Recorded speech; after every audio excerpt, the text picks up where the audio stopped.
Well, here we go. Hey guys, or whatever. I just had a random idea for a video about looking at some of my classic tapes that I have. I have some of my tapes from back home, my parents' house in Newfoundland.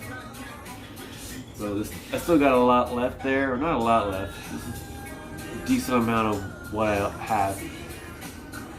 And I'm thinking about how to handle this video or what angle to approach it.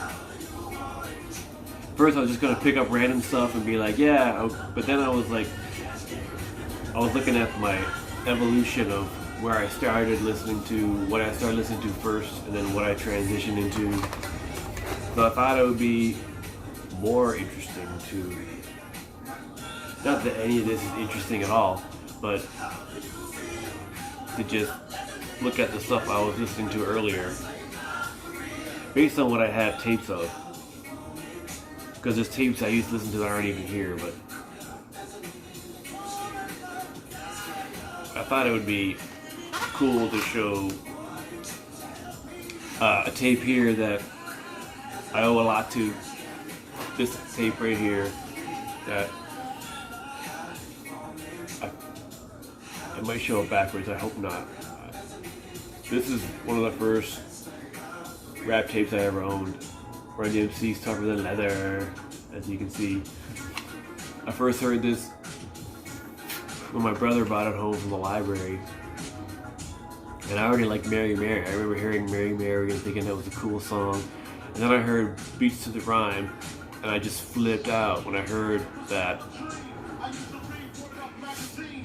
When I heard that Bob James Nautilus sample being flipped like that, even though I didn't know what it was at the time, it really flipped me out, and I was like, this is really cool music, and I want to listen to more of this.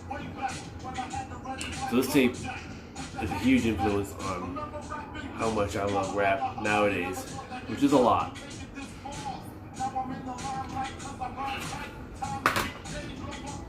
Here's another very early tape that I bought. I can't remember if it was after or before Run DMC. I think it was after, but this is Young MC. Of course, we all know Bust a Move was a pretty big hit back in the day for him. So, plus, like, when I first started listening to it, radio was my only outlet. I didn't have much music yet. I didn't get much music till a little later, and then I listened to, watch a lot of rap on there. So I used to listen to this tape a lot and just sit in my room and read comics, like a lot. So yeah, I don't have my DJ Jazzy Jeff. He's a DJ on the rapper tape, but so the first band I ever really got into was Public Enemy. I have a pretty decent selection of their tapes. Right here I got their very first album, Yo Bomb Rush. And then right after that, the album that changed everything for everybody, including me. Ah! It fell out. Well, I'm talking about It Takes in Nations and Millions to Hold Us Back. Look at this. This is the old tape. This tape is ancient. This is like older than some people watching. And as well as the insert card. Back when they used to have cards for these things and it had lyrics in it. You used to put the lyrics inside the tapes. The words are so small. Oh my god. Man, I used to remember when I would get a tape and it didn't have the lyrics in it, I'd be so mad. But not everybody did that. Funny thing is here, my brother's name is on it. I scratched his name out and put my name in.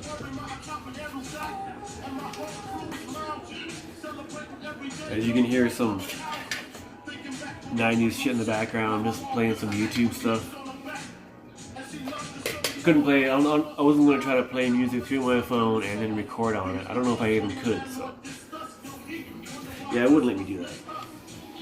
With the birthday. So yeah, that's P's second album, It Takes a Nation and Millions to Hold Us Back, which was the album that was like, yeah, alright, I definitely love rap music and I want to hear more of it. This was the album that was like, okay, forget everything else. Forget every other form of music that I think I like or whatever. This is the tape that had me going, yes, I absolutely love rap music and Public Enemy is my favorite band ever. PE, Public Enemy was my first favorite band ever. I never had a really favorite band until these guys came out. Because they were just on fire.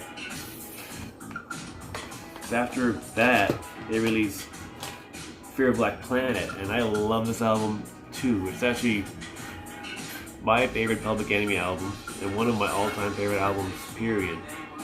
I love this album more than It Takes Two Nations and Millions. Even though Millions is a more influential album, I'd say.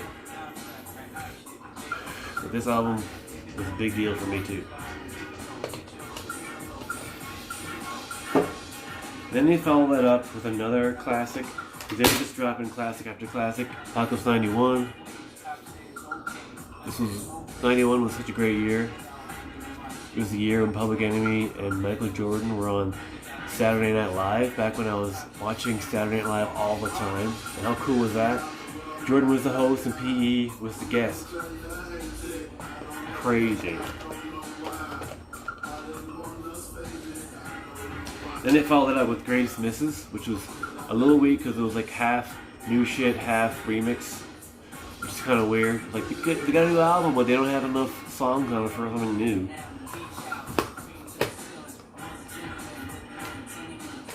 Then I had Greatest Misses. Greatest Misses. This is their Music and Our Message. This was when they were still good, but after this album, I just stopped listening for no reason. It wasn't like this album was bad enough for me to be like, no, I hate PE now. I just was like, this was 94, and I was getting hardcore into East Coast hip hop, like hardcore into it, and I was like, cool PE, thanks, but now I'm moving on. But I also have like a bunch of singles, which I remember loving the music so much back then. I would just buy a single just because it would have like one new track on it that maybe was not on a tape or anything else. But here's one that I cut this part out for something, I don't know what. These are the singles, and they just come in little tiny slips. This one is Can't Do Nothing For You Man, Can't Trust It, and this is Brother's Gonna Work It Out. I also have a single that's in a actual cassette protective case. This is the Shut 'Em Down remix. Got the Pete Rock's one on it. Yeah, cause I remember the Pete Rock remix of Shut 'Em Down was a big deal because it was kind of like his coming out party of like, okay, who's this Pete Rock dude? This remix is sick. And then he came out with Pete Rock and Still Smooth not that long after, and then the rest is history. So yeah, maybe this is kind of like a history lesson too. I don't know. I just was like, I'm thinking of all the tapes I had, and you know, I want more content for my site. Just talking about tapes, it's cool.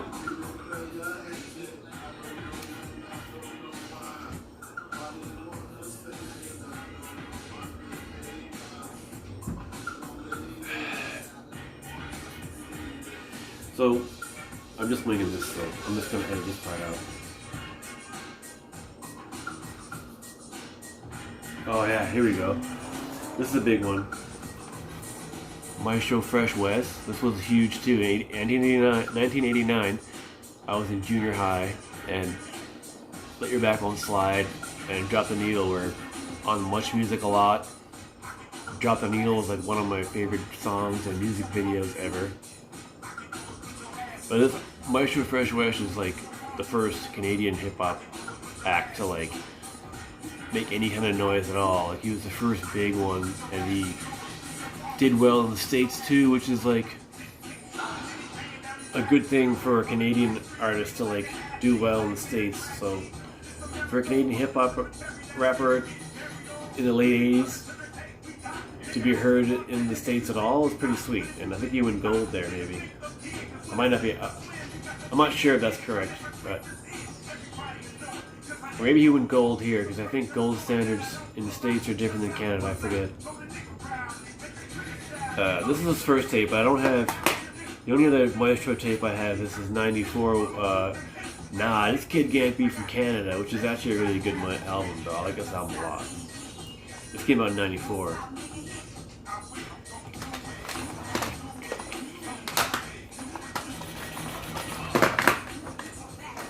Another group that I got into around the same time as PE was NWA, and I have a lot of their tapes. I have them right here.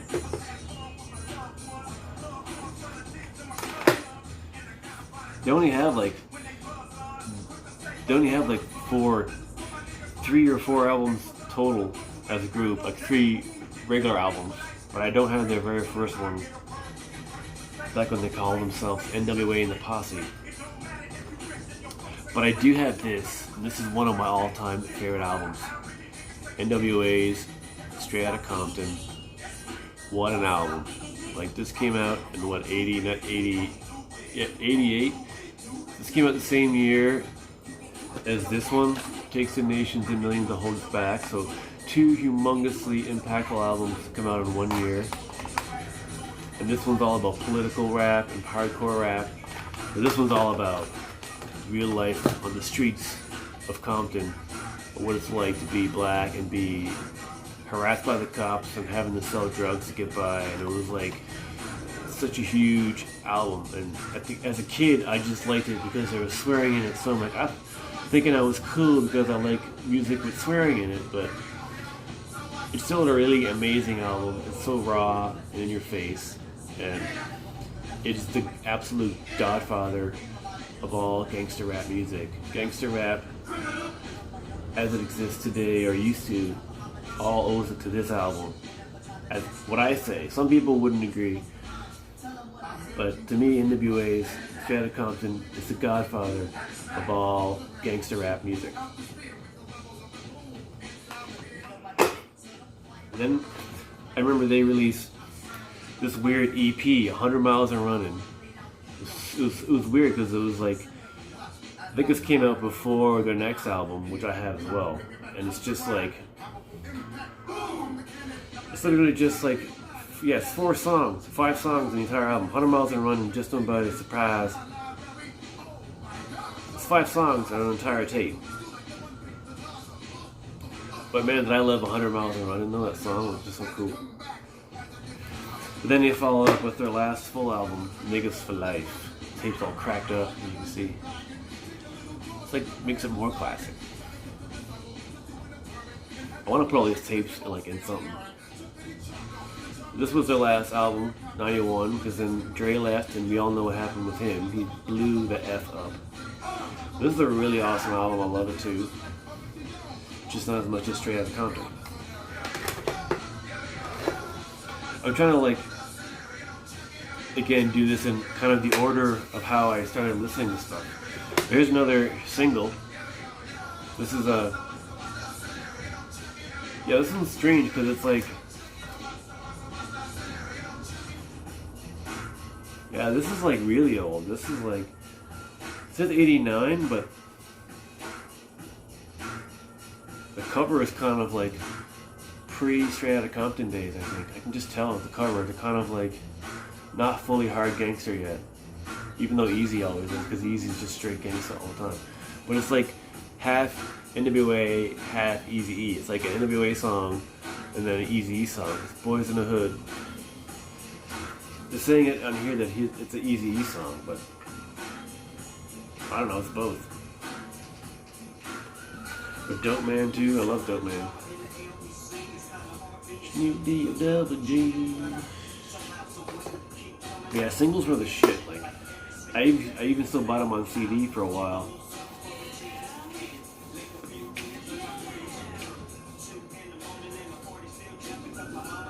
Here's something else over here that I wanted to show is the DJ for Public Enemy, Terminator X, released his own album with different artists, which was definitely a different thing back in the day. This was like, what, 1990? Yeah, this is 91. Like, DJs for all the groups weren't like breaking off and doing stuff like that. Not yet. I mean, it was about to start happening. You know, or if they were doing it, it's because they left the band. Terminator X was still in the band, but he just did a tape. He just started doing an album, and I love this album. This album is so fucking good. It's so good. And pretty much every artist on there, I haven't heard him do an actual song outside of this album. Except for like Chuck D, obviously. But it's like, what happened to all these people that are on this album is what I want to know. Do a video on that. Whatever happened to all the people on this album?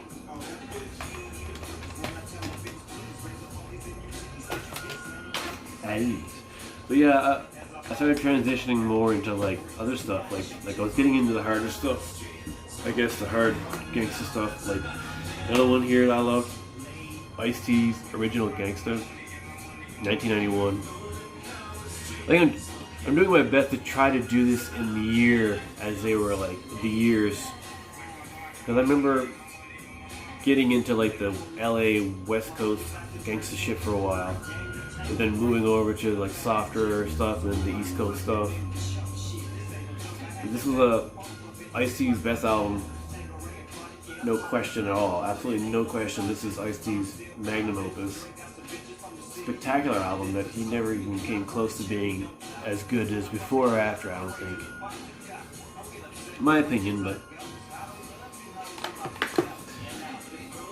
Then over here, you have like another hidden gem that I remember buying randomly, almost on a whim, was Tim Dog's Fuck Compton. This is an East Coast rapper who straight up made an album dissing the West Coast. I mean, obviously it's a straight up diss to NWA. It's like a diss album. People weren't releasing diss albums, and it wasn't an entire album. It wasn't an entire album about Compton and shit. Like fuck them. They don't. Yeah, I mean, it's not called Fuck Compton. Obviously, it's called Penicillin on Wax. That's the name of the album. And he has one song on there called Fuck Compton, but that was how he got popular. But I actually liked the album. I remember buying it back in the day when you couldn't hear an album first. You just straight up have to buy it and hope it's good, based on the strength of one or two songs. And this was a good one.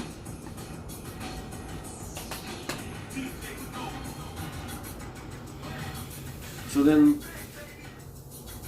right. Ice Cube, I can't forget about Ice Cube. Like after I was getting into NWA just as Ice Cube went solo, so I was like, cool, I'm gonna check out what this Ice Cube guy is up to as well, because he sounds cool. And then he just kept releasing classic after classic after classic. Like, he released this, and then that, and that was awesome. And then he released Death Certificate, that was awesome. And then he released The Predator, and that was awesome. So that's like 4 sick albums in a row. I don't have any more of his albums on tape after that. But after that, he released Lethal Injection, and I like that too. But it was at that point that I was losing interest. I would just lose interest in musical groups, even though they were still good. I was just like Public Enemy were so good, but suddenly I just got into the Wu-Tang and the East Coast sound really hard.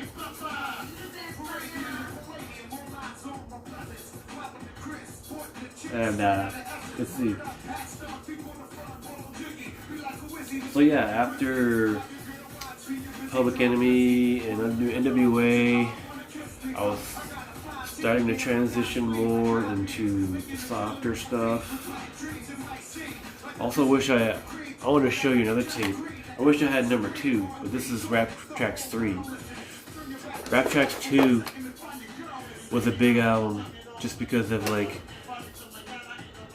a good album to hear a bunch of different artists on one tape, and this one was really good, and so was Rap Tracks 2.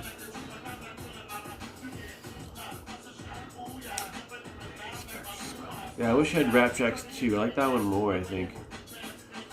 But this was the first time I heard Beastie Boys, I think, with Hey Ladies, and they went on to be one of my favorite bands ever, and De La Soul. This is the first time I ever heard De La Soul, and they went on to be one of my favorite bands ever. So there's two bands on here that I really like now.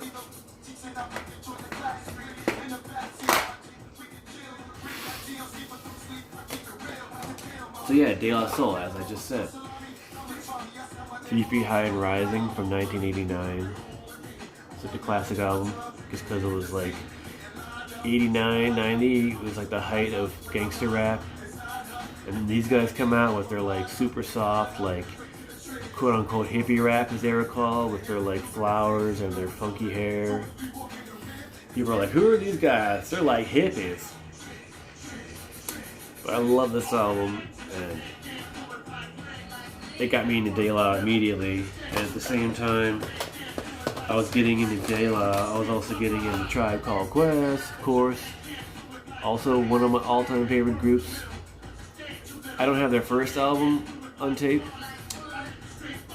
People's Instinctual Travels, whatever. I had that on CD, but not on tape. But this is the first tape from them I ever bought, and then obviously this one is my favorite Tribe album ever, and one of my favorite albums ever, just ever. I love this album so much. And it has the best cover, one of the best covers ever, with all the different faces on it, as you can see. Who am I pointing at right now? It looks like MC Search. I think. He's the only white guy on the cover. But then the inside's even better, because it's like another version of that picture.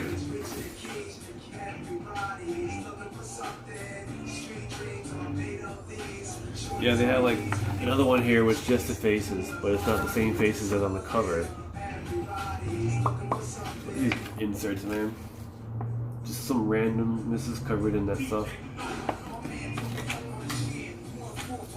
But this like character with like the red, black, and green was a theme they had on all their covers. Yeah, see, it's on Low End Theory. Like it was on their first album, People's Instinctual, but it wasn't as obvious. It was kind of like, eh. The next album they did that. Tape fell out. Then in Beats, Rhymes, and Life they had another one, but it was. This cover was kind of dumb. It was just kind of like, why is it all graffitied and stuff? They never did that before or since. They have some weird graffiti style cover that doesn't. To me, this doesn't even really fit in with the tone of the album. This is like, it's kind of weird. I never really looked at the cover that much, but it looks very apocalyptic, of like the world's coming to an end. But the album isn't about that at all. I don't know. Unusual thing I never noticed before.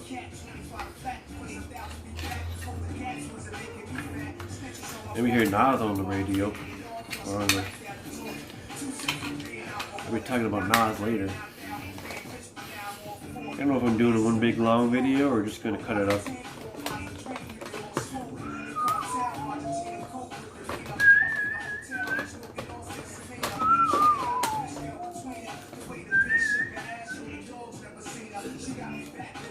Another group that I got into while I was listening to Public Enemy, because they were like political as well, and I was just kind of into groups that were political, was X-Clan. This is a really cool, very kind of African based, not based, but connected. They weren't from Africa, they just were very like into the red, black, and green. This is protected with the key. This is protected with the key. Both these albums are really good. I'm sure they did more albums, but I only heard these two, but I like both of them a lot.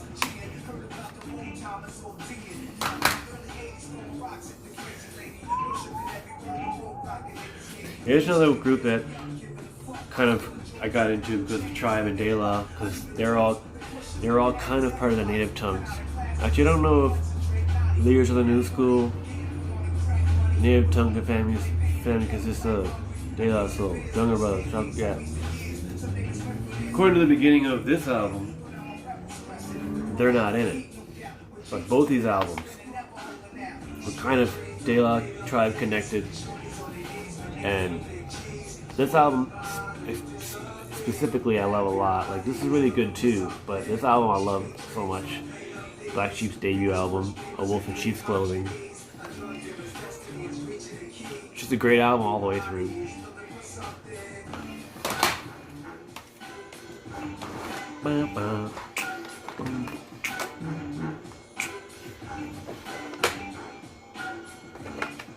And Yo-Yo, I got this tape because she was connected to Cube.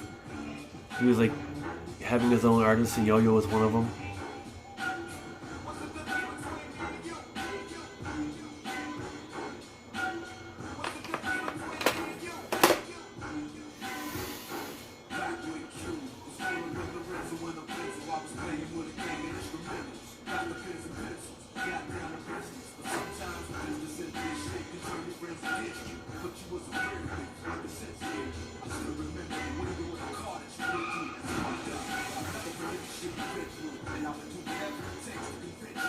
You my nigga dog. Miss you guys. Be real with you.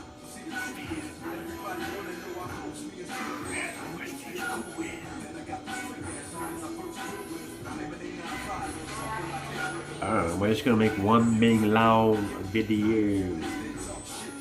Well, yeah, I have De La Soul is Dead as well. So I have 4 good tapes.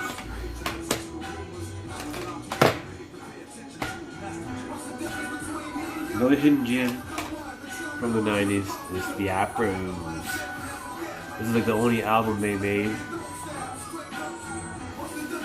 Such a fun group and a fun album, like just silly, like kicking Afro-listics. There's a video I always see all the time on Rap City and Much Music every week. And then I bought the tape. But then the tape version was different than the video version, which always pissed me off. The Afros. I love that picture.